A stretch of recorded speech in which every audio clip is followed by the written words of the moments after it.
തലയിൽ തട്ടം ധരിക്കാതെ പ്രാർത്ഥിക്കുന്ന സ്ത്രീകളുടെ തല മൊട്ടയടിച്ച് കളയണമെന്ന് പറയുന്ന ലോകത്തെ ഒരേ ഒരു വേദഗ്രന്ഥം ബൈബിളാണ്. ഞാനിതിന്ന് പ്രത്യേകം ഓർമ്മിക്കാൻ കാരണം, എറണാകുളം പള്ളുരുത്തിയിലെ സെൻറ് റീത്ത സ്കൂളിൽ ഒരു മുസ്ലിം വിദ്യാർത്ഥിനി തലയിൽ തട്ടമിട്ട് വരുന്നത് മറ്റു വിദ്യാർത്ഥികൾക്ക് ഭയങ്കര ഭീതി ഉണ്ടാക്കുന്നു എന്നൊക്കെ സ്കൂൾ പ്രിൻസിപ്പാൾ തന്നെ പറയുന്നത് കേട്ടിട്ടാണ്. അവരും ഒരു കന്യാസ്ത്രീയാണ്, തലയിൽ തട്ടമിട്ടിട്ടാണ് മീഡിയയ്ക്ക് മുമ്പിൽ പ്രത്യക്ഷപ്പെടുന്നത് എന്ന് ഓർക്കുക. ക്രിസ്ത്യാനികളുടെ ബൈബിളിൽ നിന്ന് ഞാൻ വായിക്കാം. 1 കൊരിന്ത്യർ 11 5-6. മൂടുപടമില്ലാതെ പ്രാർത്ഥിക്കുകയോ പ്രവചിക്കുകയോ ചെയ്യുന്ന ഏതു സ്ത്രീയും തൻ്റെ തലയെ അപമാനിക്കുന്നു. അത് അവൾ ക്ഷൗരം ചെയ്യിച്ചതുപോലെയല്ലോ. സ്ത്രീ മൂടുപടം ഇടുന്നില്ലെങ്കിൽ മുടി കത്രിച്ചു കളയട്ടെ.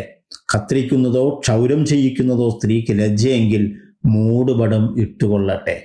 ഈ നിയമം പാലിക്കുന്നത് കൊണ്ടാണല്ലോ ആ കന്യാസ്ത്രീയും തലയിൽ തട്ടമിട്ട് മീഡിയയ്ക്ക് മുമ്പിൽ വരുന്നത്. സ്വന്തം വിശ്വാസപരമായ ആചാരപരമായ കാര്യങ്ങൾ പാലിക്കുന്നത് മറ്റുള്ളവർക്ക് ഭീതി പടർത്തുന്നുണ്ട് എന്ന് അവർ വിചാരിക്കുന്നുണ്ടോ?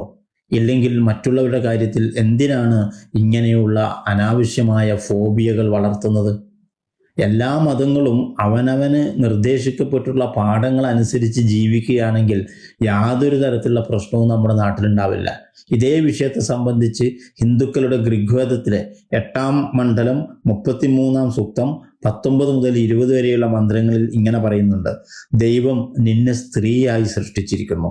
നീ നിന്റെ ദൃഷ്ടി താഴ്ത്തുകയും മനുഷ്യരുടെ നേർക്ക് നോക്കാതിരിക്കുകയും കാലുകൾ അടുപ്പിച്ചു വെക്കുകയും വസ്ത്രം വെളിപ്പെടുത്താതിരിക്കുകയും മൂടുപടം ഉപയോഗിക്കുകയും ചെയ്യുക.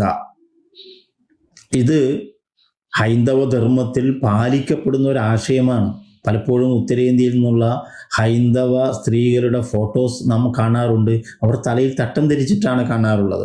മഹാവീര ചരിതത്തിൽ ആക്ട് 2 71-ാം പേജിൽ പരശുരാമനെ കണ്ടപ്പോൾ രാമൻ പത്നി സീതയോട് പറയുന്നു: സീത, നീ മൂടുപടം ഉപയോഗിക്കുകയും നിന്റെ ദൃഷ്ടി താഴ്ത്തുകയും ചെയ്യുക എന്ന്.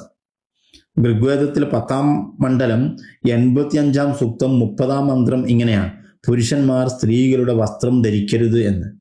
ഇത്യാദി നിയമങ്ങളെല്ലാം എല്ലാ മതസ്ഥർക്കും അവരുടെ വേദഗ്രന്ഥങ്ങളിൽ പറഞ്ഞിട്ടുള്ളതാണ്. അത് സ്വയം പാലിക്കുകയും മറ്റുള്ളവരുടെ കാര്യത്തിൽ അവരുടെ വിശ്വാസവും ആചാരവും അനുസരിച്ച് അവർ ജീവിച്ചു കൊള്ളട്ടെ എന്ന് തീരുമാനിക്കുകയും ചെയ്താൽ തീരുന്നതേ നമ്മുടെ നാട്ടിൽ പ്രശ്നങ്ങളുള്ളൂ. അതിനും അപ്പുറമുള്ളതെല്ലാം അന്ധമായ ഇസ്ലാമോഫോബിയക്കാർ വളർത്തിക്കൊണ്ടിരിക്കുന്നതാണ്. നാം അതിന് കൂട്ടുനിൽക്കരുത്.